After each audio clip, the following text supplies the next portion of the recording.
कितनी बड़ी वाली गधी, मतलब मैं अपने आप को कौन सी गाली दूं? मेरे से बड़ा कोई होगा? कोई ढूंढ के देखो मेरे से बड़ा अगर कोई होगा तो। I made a big fool of myself in front of the driver, in front of the people, in front of entire airport, everybody.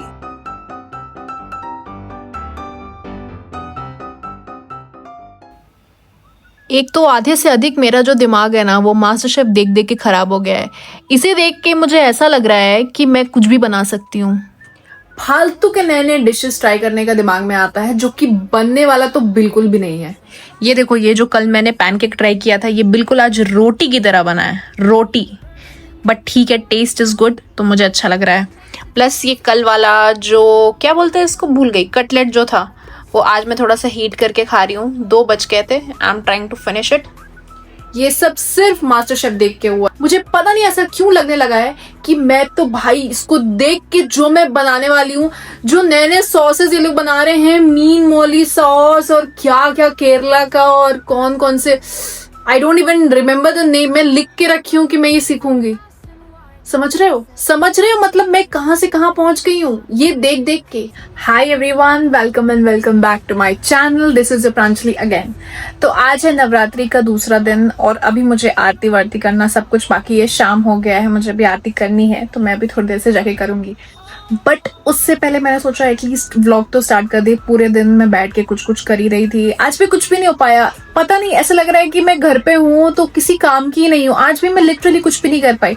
आज मेरी फ्लाइट थी, मैंने सिक किया बिकॉज मेरा बिल्कुल मन नहीं कर रहा था। मैं 3 दिन के बाद आई थी, मेरा मन नहीं कर रहा था अगेन मैं 2 दिन के लिए चली जाऊँ, तो मैंने सिक कर दिया और मैं बैठी हुई थी। मैं सुबह से कुछ खास कर भी नहीं रही हूँ, एडिटिंग एंड ऑल थोड़ा बहुत किया और उसके बाद कुछ खास नहीं कर रही थी। मैंने सोचा एटलीस्ट कुछ नहीं तो व्लॉग तो करूँ यार, कम से कम। कुछ भी नहीं हो रहा है यार, मैं कोई काम की नहीं हो रही, पता है मोटिवेशन नहीं आ रहा है कुछ करने का, ना कुछ शूट करने का मन कर रहा है, ना कुछ एडिट करने का मन कर रहा है। सिर्फ ऐसा लग रहा है सोते रहो। ये one of those days, actually 1 नहीं 2 दिन हो गया, कल भी मैं ऐसे ही कर रही थी। बट ठीक है, कुछ भी, नवरात्र है, 2nd डे, दिया विया जलाएंगे, अपना सब करेंगे। बट उससे पहले एक स्टोरी मेरे माइंड में आ रही है जो कि अभी ही फ्लाइट पे हुई थी। फ्लाइट पे नहीं, बट हाँ अभी जब मैं गई थी फ्लाइट पे तो मेरे साथ हुआ था। I tell you. So guys, अभी क्या हुआ था कि मैं जब अभी ऑपरेट कर रही थी तो लास्ट डे मैं भुवनेश्वर में थी, मेरा ले ओवर था और मेरा 3 सेक्टर था उस दिन भुवनेश्वर से, जो कि मैं लास्ट सेक्टर में पुणे आ रही थी। सो भुवनेश्वर, कैलकाटा, इंदौर पुणे, ये था। तो भुवनेश्वर कैलकाटा मैं डेड हेड कर रही थी, which means as a passenger travel कर रही थी। तो क्या हुआ कि अब वो मेरी गलती थी, फॉर श्योर वो मेरी गलती थी, बट मैं अपनी क्रू को इसके लिए बहुत बड़ा थैंक्स बोलूंगी बिकॉज उन्होंने मुझे बहुत बड़ी मुसीबत से बचाया है।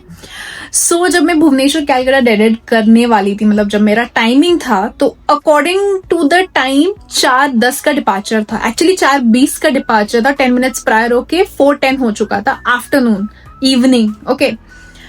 और मुझे लगा कि 4:10 का साइन इन है। साइन इन इज बेसिकली जब आपको एयरपोर्ट रिपोर्ट करना है और साइन इन के 1 घंटे के बाद आपका डिपार्चर होता है। तो मुझे लगा कि 4:10 का साइन इन है, मतलब कि 5 बजे का होगा डिपार्चर, 5:10 का, 5:20 जो भी है, 1 घंटे बाद का डिपार्चर होगा। तो मैं उसके अकॉर्डिंगली रेडी हो रही थी। उस दिन कुछ था नहीं, मतलब लेवर भी छोटा ही सा था और ऐसा नहीं है कि अब स्लीपिंग, बिकॉज शाम का टाइम था। मैं सुबह सो के उठ गई थी, ब्रेकफास्ट किया अच्छा खासा, मैं अपने गाने सुन रही हूँ, एडिटिंग कर रही हूँ या टीवी देख रही हूँ। मैं होटल में यही कर रही थी और मैंने रियलाइज नहीं किया कि 4:10 का डिपार्चर है, 4:10 का साइन इन नहीं है। तो अगर मुझे एज अ पैसेंजर ट्रैवल करना है तो मुझे इतना जल्दी जाने की जरूरत है भी नहीं, तो मैं आराम से जा रही थी। तो अकॉर्डिंग टू माई कैलकुलेशन 5 बजे, मतलब 5:10 का डिपार्चर है, तो उसके लिए मुझे 3:30 पे निकलना था। मैं अपने हिसाब से 3:30 पे मैं सोच रही हूँ भाई बहुत जल्दी हो रहा है, 20 मिनट में पहुंच जाऊंगी, बाकी के टाइम क्या करूंगी, ऑपरेट भी नहीं कर रही हूँ, डेड हेड कर रही हूँ, इतनी जल्दी जाने की जरूरत भी नहीं है। बट सी, मैं 3:30 पे, 3:25 पे मेरी क्रू, सो जो 2 मेरी क्रू थी उनका होटल कोई और था, मेरा होटल कोई और था, और मेरे साथ जो लीड थी वो लीड कोई और फ्लाइट ऑपरेट कर रही थी, मेरी कोई और लीड कैलकाटा से आने वाली थी। तो क्या हुआ कि मेरी क्रू मुझे 3:25 पे आफ्टरनून में कॉल की और बोली कि हम लोग एयरपोर्ट पहुंच गए हैं, आप कहाँ पे हो। मैंने बोला कि यार आप लोग कितनी जल्दी क्या कर रहे हो पहुंच के, मैं तो 5 मिनट से निकलूंगी, उसके बाद मैं 20 मिनट में पहुंचूंगी। उसने बोला ओके ओके ठीक है, आप आओ, फिर हम लोग गेट के पास जाते हैं। मैंने बोला हाँ ठीक है। उस टाइम भी मेरे माइंड में ये क्लिक नहीं कर रहा है कि 4 बजे का डिपार्चर है, नहीं कुछ भी नहीं, इधर कुछ नहीं जा रहा था। मेरे हिसाब से 5 बजे का डिपार्चर, मैं आराम से अपना खा पी रही हूँ, बुफे में एंजॉय कर रही हूँ। उसके बाद क्या हुआ कि मैं कैब में बैठी और 35 तक मेरी क्रू का कॉल आया कि यार boarding is almost over, we are waiting for 2 passengers including you. ठीक है, मैंने बोला, मुझे लगा मेरी क्रू ना मजाक कर रही है, वो प्रैंक कर रही है कि बोर्डिंग हम। मैंने बोला कि अच्छा ठीक है, उनको बोल दो कि ठीक है फिर मैं नहीं आऊंगी और जाए अपना डोर क्लोज कर दें। मैंने ऐसे ही बोल दिया। तो वो कह रही है नो सच बोल रही हूँ, 2 ही पैसेंजर बाकी हैं। फिर मैंने बोला why are they sounding so serious. I opened मेरा स्केड्यूल एंड मैंने चेक किया 4:10 का डिपार्चर है, साइन इन नहीं है। मैं बोली कितनी बड़ी वाली गधी, मतलब मैं अपने आप को कौन सी गाली दूं, कौन सी गंदी से गंदी और चूतियों वाली गाली मैं अपने आप को देना चाहती हूँ। मुझे उस टाइम ये फील हो रहा था कि मुझसे बड़ा अगर कोई बेवकूफ है तो वो मेरी कंपनी है, जो कि मुझ जैसे लोगों को हायर की है, जिसके दिमाग में गोबर भरा रहता है। मेरे इधर ऐसा लग रहा था कि भाई मैं कितना गंदा फंस गई हूँ। मैंने बोला सर, जो भी मेरे ड्राइवर थे, मैंने बोला सर आप 100 पे लेके जाओ, आप कुछ भी करके बस लेके जाओ, प्लीज भगा के लेके जाओ। अब वो बोल रहे हैं जी मैम जी मैम। अब जी मैम बोल के भी वो 60 से ऊपर नहीं हो रहे हैं, रोड खाली है। मैंने बोला सर आप समझ नहीं रहे हो सिवियरिटी ऑफ द सिचुएशन, आप प्लीज थोड़ा जल्दी करो। अब मेरी क्रू मुझे back to back every minute call करी, आप कहाँ पहुंचे कहाँ पहुंचे कहाँ पहुंचे। और सर फिर किसी तरह 80 पे लेके गए। फिर बीच बीच में ट्रैफिक आ रहा। मैंने बोला सर प्लीज आप ट्रैफिक सिग्नल तोड़ दो, जो भी चालान होगा मैं भर दूंगी, मैं बोल रही हूँ आपको मैं भरूंगी, आप चलो बस। अब क्या हुआ कि ग्राउंड स्टाफ हो गया था कि भाई मैम कंप्लीट हो गया, और मेरी क्रू फिर भी वो 2 क्रू मेरे लिए वेट कर रहे थे कि जब तक मैं नहीं आऊंगी तब तक वो एयरक्राफ्ट बोर्ड नहीं करेंगे। बट ग्राउंड स्टाफ ने फिर बोला कि मैम आप लोग चलो, वो आएंगी, मैं उनसे कोऑर्डिनेट करता हूँ, उनका नंबर दे दो मुझे, मैं बात करता हूँ उनसे। फिर वो लोग जब अंदर चले गए, वो रास्ते में मुझे कॉल कर रहे थे, एयरक्राफ्ट में जब घुस रहे थे कि सी हम लोग जा रहे हैं, हमने अपना नंबर, मतलब आपका जो कॉन्टेक्ट नंबर है उनको दे दिया है, they will coordinate with you and आप प्लीज जो भी हो सके जितना जल्दी हो सके आप आओ। मैंने बोला ठीक है यार मैं जल्दी कर रही हूँ। उस टाइम मुझे 10 मिनट बाकी था और मैंने बोला उनको बोलो कि 2 मिनट में मैं पहुंच रही हूँ। मैं इतनी, मतलब समझ रहे हो, मैं मेरे से बड़ा कोई होगा, कोई ढूंढ के देखो मेरे से बड़ा अगर कोई होगा तो। अब वो ग्राउंड स्टाफ मुझे कॉल किया, वो ग्राउंड स्टाफ मुझे कॉल करके बोल रहे, उस टाइम भी मुझे 8 मिनट था। मैंने बोला सर मैं गेट पे हूँ, और मैंने बोला सर प्लीज कोई एस्कॉर्ट भेज दो जो कि मुझे सिक्योरिटी से एटलीस्ट एस्कॉर्ट करके लेके जाए, एटलीस्ट ये तो रहे कि भाई पहुंच जाएगी, पहुंच गई है, एटलीस्ट उसके बस पहुंच गई है और उसके चक्कर में ये लोग डोर क्लोज ना करें। अब क्या हुआ, अब वो वहां पे पता नहीं एस्कॉर्ट कब क्या भेजने वाला था, क्या किससे कम्युनिकेट किया उसने, थैंक गॉड उसने ये बोल दिया कि अभी मैम कोई है नहीं स्टाफ का, फिर भी मैं ढूंढता हूँ, अगर कोई मिलता है तो मैं सिक्योरिटी पे भेजता हूँ, वो आपको एस्कॉर्ट करके ले आएगा एयरक्राफ्ट पे। मैं जब भुवनेश्वर एयरपोर्ट के मेन गेट पे थी तब मैंने देखा कि पूरी गाड़ियों की लाइन लगी हुई है टिल द डिपार्चर गेट्स। अब मेरे माइंड में आया है कि जब तक ये गाड़ियों की लाइन क्लियर होगी तब तक मेरी एयरक्राफ्ट टेक ऑफ हो जाएगी, तो इट्स बेटर मैं यहीं उतर जाती हूँ। मैंने बोला सर से सर आप प्लीज डिक्की खोल दो, मैं निकल रही हूँ यहाँ से। उन्होंने बोला मैम आपको बहुत वॉक करना पड़ जाएगा, बीच में रोड पे तो गाड़ियां हैं, बाकी जगह मिट्टी है, कंस्ट्रक्शन। मैंने बोला सर मैं चल जाऊंगी, मैं मिट्टी लगा के चली जाऊंगी, बस मुझे जाना है। अब मैं लिटरली ग्राउंड स्टाफ से पूरी रास्ते भर उसको गिड़गिड़ा रही थी कि सर मेरी आगे ऑपरेटिंग फ्लाइट है, मेरी जॉब चली जाएगी, सर प्लीज मुझे बचा लो, सर प्लीज गेट क्लोज मत करना, मैं क्या करूंगी, मुझे वार्निंग लेटर मिल जाएगा, मुझे ये मिल जाएगा। सोचो this entire thing was coming from a girl जिसको एक्चुअल में जॉब छोड़ने का मन करता है, और उसका जब अभी ऐसा सिचुएशन आ गया था जहां पे हो सकता है कंपनी आपको इजीली निकाल दे, मेरी फट के हाथ में आ गई थी। मैंने सर को बोला सर आप डिक्की खोलो, उन्होंने डिक्की खोली, मैं बैग लेके लिटरली भागी हूं। आई रैन, फर्स्ट टाइम मैं अपना बैग लेके हील्स में भागी हूं। सब कोई मुझे देख रहा था कि ये क्या पागल वागल है, मतलब क्या फ्लाइट एकदम चली गई, छूट गई कि ऐसे, मतलब इतना। I made a big fool of myself in front of the driver, in front of the people, in front of entire airport, CISF, everybody. इतनी बड़ी लग रही थी ना, मैं क्या बताऊं। मैं भागी हूं वहां पे, और देखो किस्मत सबकी खराब होती है, मेरी एक्स्ट्रा खराब होती है। उसी टाइम मेरे जो बैग का स्ट्रॉलर का व्हील्स काम करना बंद कर दिया, सोचो।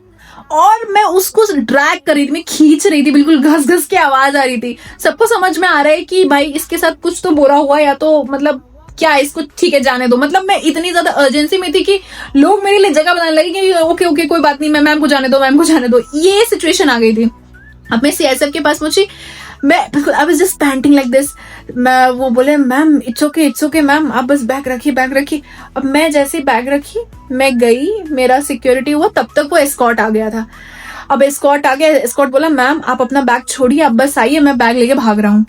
मैं ऐसे ऐसे पकड़ते लिटरली मुझसे सांस नहीं लिया जा रहा, मैं वैसे भाग रही थी। लिफ्ट तक वो रोक के रखा, लिफ्ट में मैं ऐसे खड़ी होके, सर सांस नहीं लिया जा रहा है। वो बोल रहा please ma'am calm down, it's okay. उसके बाद फिर किसी तरह एयरक्राफ्ट पहुंचे। अब एयरक्राफ्ट में भी नहीं, उसके पहले गेट्स पे मेरा बैग उस ग्राउंड स्टाफ ने दूसरे ग्राउंड स्टाफ को दिया कि आप ठीक है एयरक्राफ्ट तक करके। मैं बोल रही हूँ सर मुझे बैग दे दो, थैंक यू सो मच, आप इतना कर दिए, गेट ओपन रखे, थैंक यू सो मच। बोले नहीं मैम इट्स ओके। फिर वो किसी तरह एयरक्राफ्ट में पहुंचे। एयरक्राफ्ट में जो ऑपरेटिंग लीड थी वो मेरी फ्रेंड थी, मतलब मैं जानती थी उसको। लिटरली उसका हाथ पकड़ के मैं बैठ गई वहां पे। मुझे मेरे आंख के सामने मेरे सारे कुकर्म आ गए थे बिल्कुल, और अंधकार छा गया था बिल्कुल। वो मुझे पानी वानी दी, बोली चींटी वीटे मारने की तो जरूरत नहीं है, बेहोश हो रही है ये। ऐसा मैं भागी, और ऐसी मेरी फटी में थी ना कि मैं बता नहीं सकती। और मेरे ज्यादा फटी में मेरी वो 2 ग्रुप की थी, क्योंकि वो मुझे एवरी मिनट कॉल कर रही है, एवरी मिनट। और जैसे मैं एयरक्राफ्ट में घुसी और उनके पास गई ना, ऐसे करके उन्होंने किया ओके प्रांजलि यार, वी वर सो स्कैर्ड। मतलब दोनों के दोनों पूरे पैसेंजर्स वहां खड़े हैं, मतलब पूरे पैसेंजर्स बैठे हुए थे वहां पे कि प्रांजलि यार we were so scared whether you will make it or not. और जिनको नहीं पता था कि मेरी वजह से एयरक्राफ्ट रुकी हुई है, उनको भी पता चल गया कि भाई यही वो पागल थी जिसकी वजह से डोर क्लोज नहीं हो रहा है और एयरक्राफ्ट ऑन टाइम डिपार्ट नहीं हो रही है। मैं बोली पर थैंक यू सो मच, लेकिन इतना तेज मत बोलो प्लीज, वरना बाकी लोग मुझे मारेंगे। बट ये वाला एक्सपीरियंस ना मैं लाइफ टाइम याद रखूंगी, लाइफ टाइम, क्योंकि मेरा स्केड्यूल देखने में मुझे मोस्टली गलती नहीं होती है। पता नहीं यार किस चौड़ में घूम रही थी मैं, मुझे खुद को नहीं पता कि मैंने क्या किया, मैंने क्यों किया, ऐसा कैसे हो गया, मुझे पता ही नहीं चल रहा था। बट ये बहुत बड़ा लेसन है मेरे लिए कि मुझे ये सारी चीजें अपने माइंड में ना रखनी पड़ेगी। मुझे कहीं भी जाने, कोई अपना स्केड्यूल स्पेशली मुझे एटलीस्ट 10 बार क्रॉस चेक करना पड़ेगा। यार मैं डेडिट कर रही थी तो उसी को मैंने ना बहुत लाइटली ले लिया, उस सिचुएशन को ही लाइटली ले लिया मैंने शायद इसीलिए मेरे साथ ये हुआ। But it was a life lesson for me कि मैं बहुत बड़ी वाली बेवकूफ और दिमाग नाम की चीज नहीं है मेरे अंदर, तो मुझे अपना आंख नाक कान एटलीस्ट पूरे एम्पलीफाइड वे में खुले रखना पड़ेगा when it comes to job. Otherwise भाई छोड़ना है तो भाई छोड़ो, फिर कुछ नहीं कर सकते। लेकिन माय क्या दिमाग खराब हुआ था मेरा। आज मैंने बनाया है मशरूम मसाला और ये खाएंगे हम लोग kind of what do we call, क्या बोलते हैं उसको, मलाबार पराठे के जैसे कुछ बनाऊंगी। मतलब उतना ज़्यादा ऑयल नहीं डालूंगी बट थोड़ा वैसे टाइप का। तो चलो भाई ये भी ऑलमोस्ट हो ही गया है, पराठा बनाना स्टार्ट करना है, let's go. We finished our dinner, हमारा डिनर पूरा हो चुका। मैंने फर्स्ट टाइम मशरूम मसाला बनाया था। सो मुझे ना मशरूम पता है बहुत सारे रीजन से नहीं पसंद आता था, और सबसे पहला रीजन ये था कि पता नहीं फॉर सम रीजन उसमें वो पानी छोड़ देता था जब भी मैं थोड़ा ग्रेवी एंड ऑल में। एक्चुअली मैंने बनाया नहीं है, फर्स्ट टाइम ओनली मैं बना रही हूँ। बट घर पे कभी मम्मी बनाई हो, मासी बनाई हो, या मेरी कुक बनाती थी उस टाइम, तो ना वो पानी छोड़ने लगता था, तो वो मुझे बिल्कुल पसंद नहीं आता था कि यार पानी क्यों छोड़ रहा है, इतना मसाला डालने के बाद ये पानी छोड़ रहा है। बट मैं इस बार जो बनाई हूँ दैट वाज अमेजिंग। मतलब देखो मैं खुद की तारीफ कर रही हूँ बट एक्चुअल में अच्छा बना था। वो गलती से बन गया, कैसे बना I have no idea, but अच्छा बना था। इट वाज नाइस, अच्छा खाने को लगा, क्योंकि यार मशरूम इज हेल्दी थोड़ा सा। मैं बहुत ज्यादा ये सब चीजें ना अभी देख रही हूँ कि घर पे क्या बनते हो, थोड़ा हेल्दी होना चाहिए, कि मैं इतना ज्यादा परेशान हो गई हूँ होटल का खाना खा खा के। अगर एक बार घर से निकलो 3 दिन तक तुम बाहर का ही खाना खाओगे, तो तुम जब घर आओ तो एटलीस्ट तुम कुछ ऑर्गेनिक खाओ या कुछ अच्छा खाओ, या फिर वो सब नहीं खाओ जो कि जिससे तुम्हारी कैलोरी बढ़े। तो मैंने सोचा था कि यही खाते हैं। एंड सेकेंड रीज़न ये भी था कि मेरे घर पे कोई सब्जी नहीं थी, तो वो भी एक रीज़न था। बट अच्छी था कि मशरूम खाया हमने, हमारा सब खाना वाना हो गया है। कल के लिए मैं कुछ स्पेशल सोची हूँ, एज मेरा कल स्टैंड बाई है। तो मैं सोच रही हूँ कि अगर मैं पुल आउट नहीं होती हूँ तो I will make something which I want, which is like, मतलब वो मुझे बचपन से बहुत पसंद है, बिकॉज मेरी मॉम वो बहुत अच्छा बनाती है। वो मैं आपको कल बताऊंगी कि मैं क्या सोच रही हूँ, कल क्या बनाना है। सो आज के लिए बस इतना ही। Thank you so much for watching my video. If you like my video, please like, share, comment and subscribe. Thank you, bye bye. Path unknown, searching for that place I